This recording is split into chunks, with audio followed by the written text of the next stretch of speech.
Noah Schneider felt a rush of excitement as he glided on his skis down the side of a mountain. It was November of 2008, and the 25-year-old from Munich, Germany, had spent the past few days at a ski resort, happily racing through the snow with his friend Simon. Noah came to a stop and paused to enjoy the view. He and Simon were far away from the resort.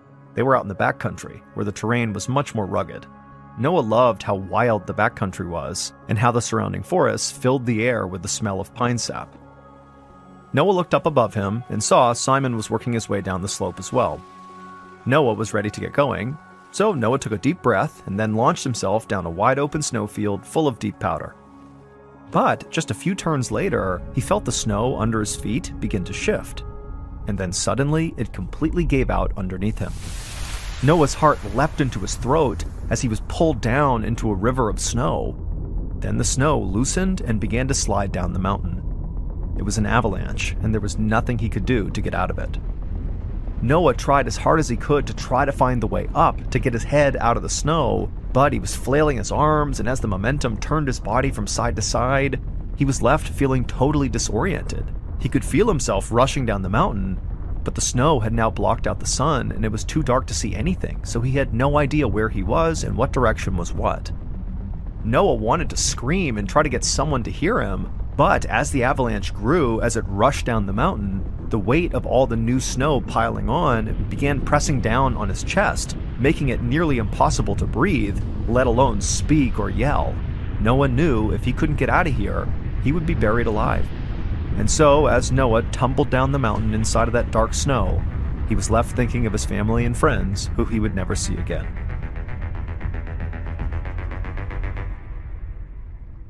But the next thing Noah heard was a soft and steady beeping. He faded in and out of consciousness as he slowly came to, but then he began to recognize the rhythmic whirring and buzzing of what sounded like medical devices.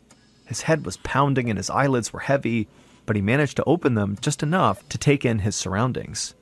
He was propped up in a bed in a beige, clinical-looking room he didn't recognize. Next to him, a blue curtain was drawn, cutting the room in half. Noah realized he was in a hospital. He had somehow survived. He just had no idea how he actually had survived or how he had wound up here. A few moments later, Noah heard approaching footsteps on the tile floor. He opened his right eye just a sliver, and he saw a tall woman wearing scrubs handling one of the machines near his bed.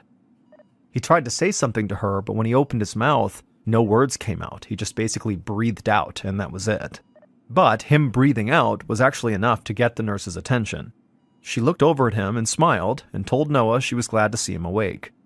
Noah swallowed, which actually hurt a lot. It felt like his entire trachea was bruised.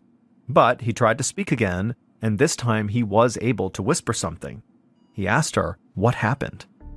The nurse explained that the previous day, Noah had been caught in that avalanche, and then he was trapped under the snow for about 15 minutes. But luckily for Noah, his friend Simon, who was a paramedic, had been able to find him, dig him out, and perform CPR. That had saved his life. Noah slowly nodded, and then suddenly understood why it hurt so much to breathe. He'd seen Simon perform CPR before, and he knew that chest compressions could be hard enough to crack a rib, and so maybe that's what happened to him. The nurse told Noah that he had been flown to the hospital by helicopter, but by the time he landed, he was barely alive. He had a ruptured spleen and a hip fracture, and for a long time while he was crushed under the snow, he hadn't been breathing. The nurse explained that that's called hypoxia, when there's no oxygen getting to the brain, and she said that, frankly, the hospital staff could not believe he had made it out alive with that much time without oxygen. Noah didn't quite know what to say, so he stayed quiet. The nurse didn't seem to mind. She just told him to rest, and that it would take him a while to recover fully from this kind of accident. Noah gave her a half smile, and then closed his eyes and went to sleep. Several weeks later, Noah gritted his teeth as he tried to stand upright while holding on to some parallel bars. He had been at a rehab facility near Munich for a few days, and so far, he liked his new surroundings. It was quieter than the hospital, which made it easier to relax and sleep. Plus, he had physical therapy sessions every morning, which he knew were helping him regain his strength. Noah kept his eyes on his physical therapist, who was standing at the end of the bars, as he inched his way along toward her. His fractured hip was really burning from muscle exhaustion, but Noah kinda loved the challenge. When he first got to the rehab center, he'd been barely able to sit upright in a chair. But he'd been pushing himself every day, and now he could almost make it down the whole 10-foot-long section of bars before he had to collapse back into his wheelchair. Noah hoped he'd be upright and walking again by the end of February. That way, he could get back to school and finish his studies. So he willed himself to keep on going down the bars. When he finally reached the end of the bars, his physical therapist helped him sit down in his wheelchair and then gave him a high five. Noah smiled and leaned his head back, feeling proud of himself. It was the first time he'd gone the entire length of the bars, and he'd only been at the rehab facility for 3 days, and so he was hopeful he'd be able to be discharged much sooner than he thought. An hour later, Noah leaned back on the bed in his room, watching TV and opening a care package that his friends had sent him. He was grateful for the distraction. Aside from his morning therapy sessions, he had the whole day to himself, and so Noah was feeling pretty bored. He sorted through the box, and then pulled out the packages of nuts and snacks, a little container of homemade cookies, an adult coloring book, and a big book of Sudoku puzzles. Sudokus are puzzles where players put numbers into a grid that contains a total of 81 squares. The idea is to fill every row, column, and group of 9 squares with the numbers 1 through 9 without repeating them. Noah's face lit up when he saw the Sudoku puzzles. He liked solving them, and it was a lot more mentally stimulating than the boring TV reruns he'd been watching. Normally, he'd be in school and studying at this time of the day, but it was winter break and all of his books were back home, so he'd been running out of ways to keep himself occupied. He opened up a bag of gummy worms and popped one in his mouth, then rummaged through the box and found a pencil. Then he opened up his Sudoku book and began his first puzzle. But as he started filling in the boxes with his right hand, the fingers on his left hand started feeling shaky. He finally put the pencil down and tried to steady his left hand, but then his entire left arm just began convulsing.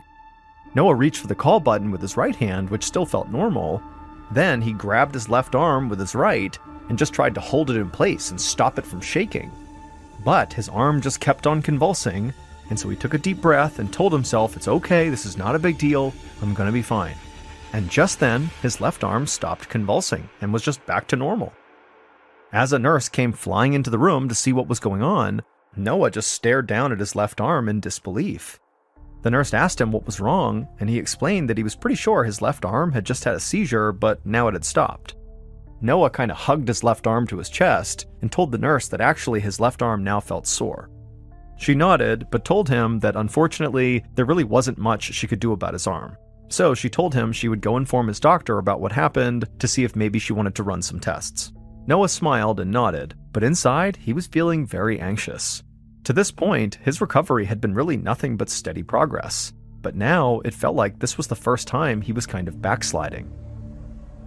The next morning, after he finished his physical therapy session, Noah asked his nurse to wheel him into the cafeteria for breakfast. She said yes and rolled him up to his usual table, then told him he could relax while she grabbed him some food. While he waited, Noah took out his Sudoku book.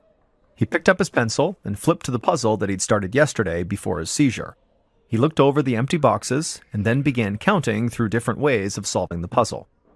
But as he worked on this puzzle, just like the day before, there was this jolt of energy that kind of burst through his left arm, and then his arm was shaking and spasming all over again.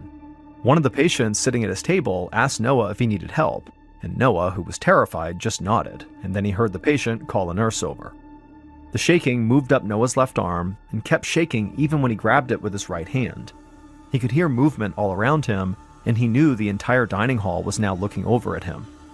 Noah leaned back in his chair, still clutching his left arm, right as his nurse arrived. And when she did, Noah took a deep breath and then made eye contact with her, doing his best to try to breathe deeply and evenly and try to block out everything else around him. He was basically trying to stop panicking. And as he focused on just the nurse's face and on his breathing, slowly the shaking in his left arm actually dissipated. After Noah told the nurse that, his left arm was back to normal, the nurse bent over him, kind of puzzled, and inspected his arm, and then she asked him if the seizure he had just felt like the one from the day before. And Noah nodded and said, yeah, it felt identical. The nurse nodded and told him to wait right there. She was going to grab Noah's doctor immediately. A few minutes later, Noah sat on his bed while his doctor took his vitals. She shone a flashlight in his eyes, then asked him to follow the movement of her finger while she drew a big square in the air in front of him. After following her finger for a moment, she put it down, and Noah gave the doctor a half smile and kind of wrapped his fingers on his knees, which was something he did when he was nervous. He watched as the doctor scribbled a few notes, then she asked him to tell her what he remembered of the seizures.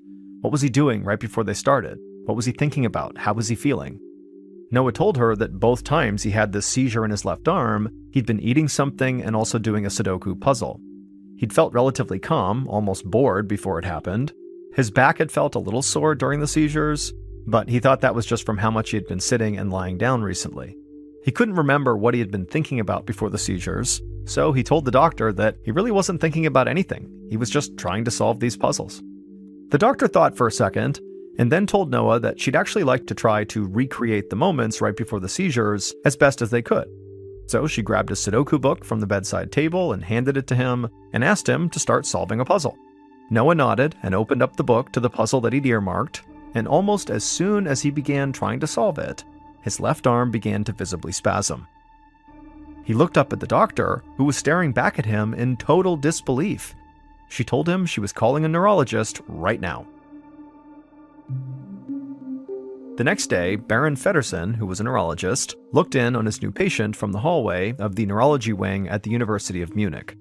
Through a glass window, he could see Noah in a hospital room filling out a worksheet of complex math problems and also a crossword puzzle. Dr. Feddersen suspected that Noah's seizures were somehow being triggered when Noah tried to solve puzzles. He watched as Noah worked on the math problems, expecting his left arm to begin shaking, just like when he had solved the Sudoku puzzles. But after about 10 minutes of doing these math problems, Noah's left arm was steady, and so was his right. He finished his worksheets, then put his pencil down and looked up at Dr. Feddersen through the window. Dr. Feddersen frowned. He had been so sure that it was just trying to do math that would cause Noah's arm to seize. But clearly it was not just math, because that didn't do anything. So Dr. Feddersen decided that Noah should try another Sudoku puzzle, because maybe it was just Sudoku that triggered his seizure. So the doctor brought a Sudoku puzzle into the room, and he watched as Noah began to solve it, and within moments, Noah's left hand began to shake uncontrollably. Once the seizure had passed and Dr. Feddersen was sure Noah was okay again, he took a step back and just thought for a second. There had to be something unique about these Sudoku puzzles that was causing these seizures, but the doctor just could not understand what that kind of X factor was. What was it about Sudoku puzzles that was triggering this reaction from Noah? I mean, the doctor had never heard of a case like this in all his many, many years of practicing neurology. Finally, the doctor told Noah he'd be right back. He needed to go run some tests. 30 minutes later, Dr. Feddersen watched as a nurse secured a cap containing sensors and wires to Noah's head. Then Dr. Feddersen turned his attention to his computer screen right as the nurse handed Noah a Sudoku puzzle. As Noah began working on the Sudoku puzzle, Dr. Feddersen watched squiggly lines appear on his monitor. These were Noah's brain waves, and at first, Noah's brain activity looked completely normal. Then, a section right in the middle of the screen, right in the center of Noah's brain, began to light up, just as his left arm began to shake. Noah put his pencil down as the nurse moved a bit closer, and within a few moments, the seizure stopped, and his brain waves went back to normal. Reviewing the chart, Dr. Feddersen could see Noah had just suffered a classic seizure. But there was one little piece of brain activity that caught Dr. Feddersen's eye, and he realized he needed to ask Noah some questions about the way he solved Sudoku puzzles. And what he learned shocked and amazed him. It turned out that Noah pictured the Sudoku numbers in a three-dimensional grid, like a big blank cube that he could fill with numbers. Imagining the puzzle that way activated the part of his brain used for spatial reasoning called the parietal lobe. During the avalanche, while Noah was buried under the snow and unable to breathe for 15 minutes, the lack of oxygen had killed neurons in this part of his brain. So now, when he tried to use spatial reasoning to solve these Sudoku puzzles, he was overstimulating his parietal lobe, which caused a seizure. And because he did not think in 3 dimensions when he did simple math problems or crossword puzzles, those didn't trigger a reaction at all. Dr. Feddersen told Noah that there was no cure for these seizures, but he might be able to keep doing Sudoku if he imagined the numbers in a more traditional 2-dimensional way. But Noah actually was not able to work on the puzzles that way. He was too rooted in the way he typically solved these puzzles, and so ultimately he just gave up Sudoku altogether. After that, Noah's seizures disappeared, and he was able to leave the rehab facility a few weeks later. Other than giving up Sudoku, one of his favorite games, he would make close to a full recovery.